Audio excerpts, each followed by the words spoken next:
बड़ी खबर मिल रही है। कमलनाथ ने केंद्र सरकार पर निशाना साधा है। वैक्सीनेशन नीति पर सवाल उठाए हैं। कोरोना 100 साल में आई सबसे बड़ी आपदा है। समय रहते नहीं पहचान पाए प्रधानमंत्री, समय से पहचान लेते तो नहीं जाती इतनी जाने। ये बात कमलनाथ ने लिखी है अपने ट्वीट में। वैक्सीनेशन के वक्त रैलियों में व्यस्त थे पीएम।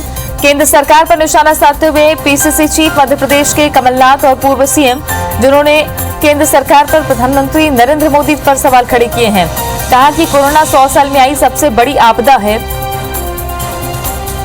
समय रहते प्रधानमंत्री से पहचान जाते तो इतने लोगों की जान नहीं जाती। तो ये महामारी जिसने कई लोगों की जान तो ली है, लेकिन सियासत भी अब इस पूरे मुद्दे पर जारी है।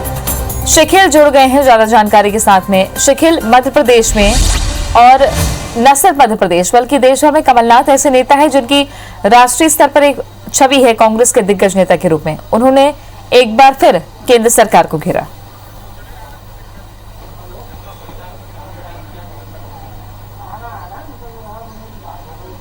निश्चित तौर पर कांग्रेस में कहीं ना कहीं राष्ट्रीय नेता की छवि के रूप में कमलनाथ को यहां पर जाना जाता है। पूर्व मुख्यमंत्री कमलनाथ और पीसीसी की जिम्मेदारी संभाल रहे हैं और इसी के चलते उन्होंने एक बड़ा हमला केंद्र सरकार पर बोला है।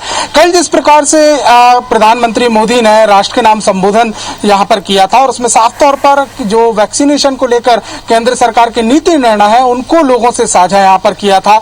लेकिन अब उस पूरे मसले को लेकर कमलनाथ ने एक बड़ा सवाल केंद्र सरकार सामने खड़ा कर दिया है। उन्होंने साफ तौर पर ये यहाँ पर कहा है कि राज्य को जिस प्रकार से जो नीतियां यहाँ पर बनाई गई हैं वैक्सीनेशन को लेकर, काफी कम शब्दों में उन्होंने ये हमला यहाँ पर बोला कि 100 साल की सबसे बड़ी आपदा यहाँ पर थी और इसके लिए केंद्र सरकार द्वारा पर्याप्त इंतजाम नहीं थे और इसी के चलते अगर ये पहले इंतजाम यहाँ पर कर लिए जाते, ये निर्णय अगर पहले ले लिए जाते तो निश्चित तौर पर कोरोना संक्रमण से जो मौत का दायरा था, जो उसका यहाँ पर लगातार जो मौतों के जो आंकड़े यहाँ पर आ रहे थे वो काबू पाए जहाँ पर जा सकते थे। लेकिन अभी फिलहाल यहाँ पर देखा जाए तो मध्य प्रदेश में भी कोरोना संक्रमण के बाद जिस प्रकार से वैक्सीनेशन की गति के निर्देश यहाँ पर दिए गए थे वो खासी धीमी यहाँ पर दिखाई जाती है।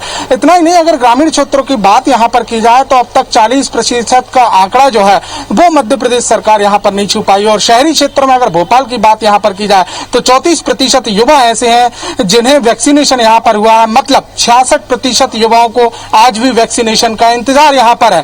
तो तमाम चीजें हैं, काफी बात यहाँ पर की जा रही है। जिस प्रकार से पहले भी कई बार कमलनाथ ने हमला यहाँ पर किया, वैक्सीनेशन और नीति निर्णयों को लेकर सवाल यहाँ पर खड़े किए और साफ तौर पर बोला यहाँ पर गया कि ठोस नीति की आवश्यकता यहाँ पर दिखाई देती है। सबसे बड़ी बात यह भी यहाँ पर है कि अब फिलहाल जिस प्रकार से कोरोना की जो सेकेंड वेव दूसरी लहर थी वो अप डाउन यहाँ पर होती जा रही है, राहत यहाँ पर मिलती जा रही है और लगातार इस बात का संकेत यहाँ पर दिया जा रहा था कि वैक्सीनेशन में कहीं ना कहीं तेजी यहाँ पर लाई जानी चाहिए, लेकिन तेजी जो है वो फिलहाल यहाँ पर दिखाई नहीं दे रही और इसी को देखते हुए राष्ट्रीय स्तर पर यानी केंद्र सरकार पर यहाँ पर कमलनाथ ने निशाना साधा है। अगर प्रदेश की यहाँ पर बातचीत की जाए तो प्रदेश में भी लगातार जो कांग्रेस है वो बीजेपी और सरकार, शिवराज सरकार पर हमलावर यहाँ पर है।